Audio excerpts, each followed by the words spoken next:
Selama hampir 2 dasawarsa, kabut asap di Sumatera dan Kalimantan menjadi bencana rutin di negeri ini. Aktivitas warga jelas terganggu. Ribuan warga terkena infeksi saluran pernafasan akut dan juga kanker paru. Sektor ekonomi tidak kalah menderita. Sejumlah bandara ditutup dan ratusan penerbangan terhenti. Duka akibat asap bahkan menjalar ke negeri Brunei Darussalam, Singapura, dan Malaysia. Dan sayangnya, pemerintah gagap mengatasi musibah ini. Pemirsa, bersama saya Rika Amru, inilah Expose Kelabu Asap.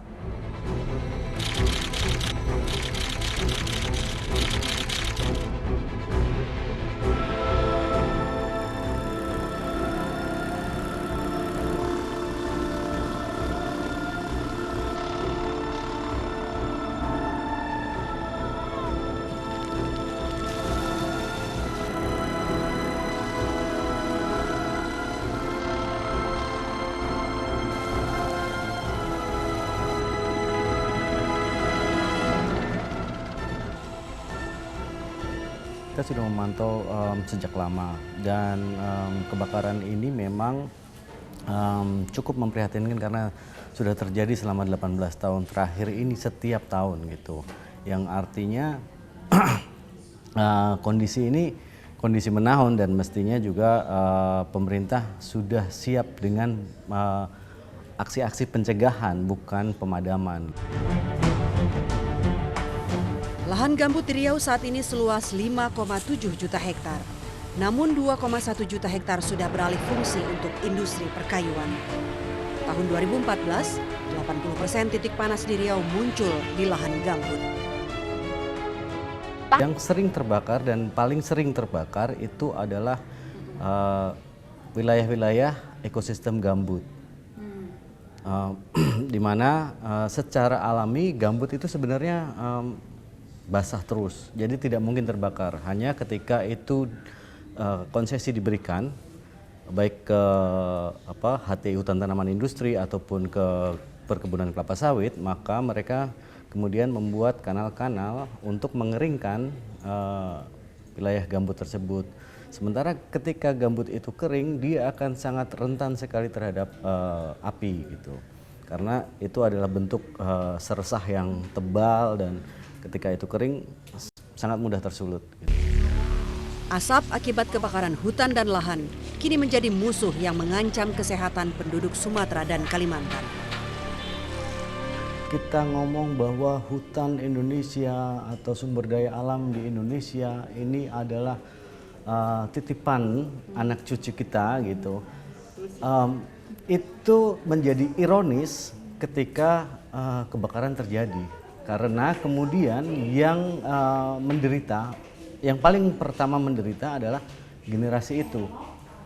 17 tahun yang lalu misalnya ibu-ibu hamil dan anak-anak yang besar di sepanjang pantai timur Sumatera dan di Kalimantan Barat, Tengah, dan wilayah Indonesia yang lain, yang 17 tahun terus-menerus terpapar asap, itu juga mempengaruhi mulai dari secara genetis. Penyakit-penyakit degeneratif itu menjadi potensial terhadap mereka yang lahir 17 tahun, sepanjang 17 tahun ini ya.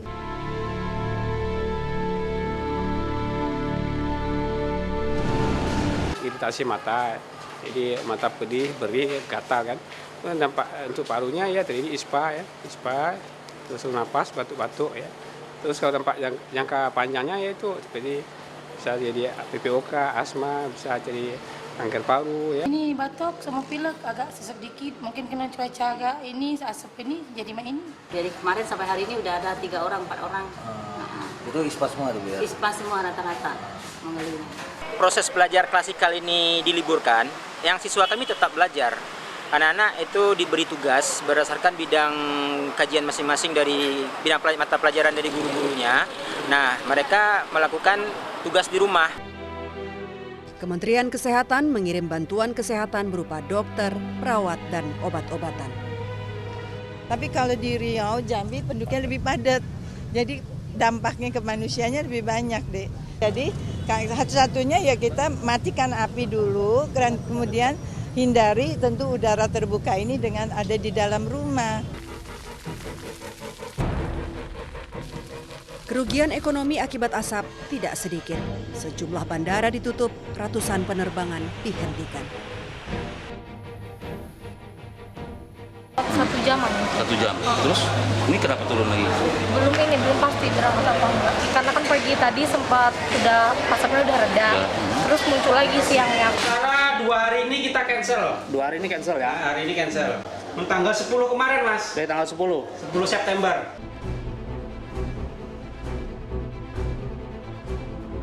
Asap bukan cuma mengepung sebagian wilayah Sumatera dan Kalimantan. 3 negeri jiran, Brunei Darussalam, Malaysia, dan Singapura ikut disapu asap. Udah ada yang mulai sakit, jadi kita rasakan adalah lebih baik dibawa pulang aja ke desa. Dan rata-ratanya lagi pun anak-anak ini mereka memang ada rencana mau pulang juga. Belum ada data pasti kerugian kabut asap. Angka sementara, kerugian tahun ini mencapai 7,7 triliun rupiah. Tahun 2013 dan 2014, kerugian lebih besar lagi, masing-masing 10 triliun dan 20 triliun rupiah. Risau dengan serangan asap, Presiden Joko Widodo terjun ke lapangan melihat kawasan yang terbakar di Sumatera. Presiden meminta kepolisian menangkap pelaku pembakar hutan. Kementerian Lingkungan Hidup dan Kehutanan diminta mencabut izin perusahaan yang terlibat pembakaran. Saya sudah sampaikan juga, perintahkan ke Kapolri untuk ditindak setegas-tegasnya, sekeras-kerasnya untuk perusahaan-perusahaan yang tidak mematuhi. Sekali 2 kali sudah kita sampaikan. Karena sebetulnya mereka juga harus bertanggung jawab terhadap kanan kirinya, terhadap hak yang sudah kita berikan pada mereka. Aparat gabungan dari BNPB, kepolisian, dan TNI berjibaku memadamkan titik api. Maklum, selain banyak, areal titik api juga sangat luas. Kami setiap hari memperoleh data dari NASA, satelit Terra dan Aqua, titik-titik api, di mana kemudian dari satelit juga kita bisa mengetahui sebaran asapnya. Pada pagi, kita melakukan RIKI, patroli udara, untuk melihat daerah mana yang prioritas harus kita waterbombing. Nah, di sanalah kita konsentrasikan waterbombing. Sementara tim darat, baik dari BPBD, TNI, Polri, Manggala Agni, masyarakat peduli api, relawan, melakukan juga pemadaman dari daratan.